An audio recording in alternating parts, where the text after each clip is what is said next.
كرة طويلة لصالح الهلال وإلى أسامة، ولكن ركلة جزاء، ركلة جزاء للزعيم، ركلة جزاء للهلال.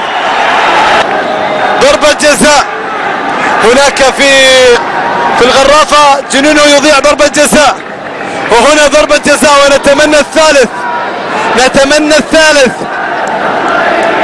مرادوي خالد عيسى ممكن جول جول جول جول جول جول جول جول جول جول جول جول الهلال، سجل الثالث. صفق نعم، الهلال يعود لاجواء المباراة ويقلب النتيجة. وتذكرت كلام المحلل القدير الكابتن محمد داية، قال نتمنى ان نشاهدها مثل مباراة الاتفاق في الدوري. الهلال بالفعل يفعلها مثل مباراة الاتفاق ويقلب النتيجة، ويقلب النتيجة. وفرحة الجماهير الزرقاء الحاضرة الى ابو ظبي لتتابع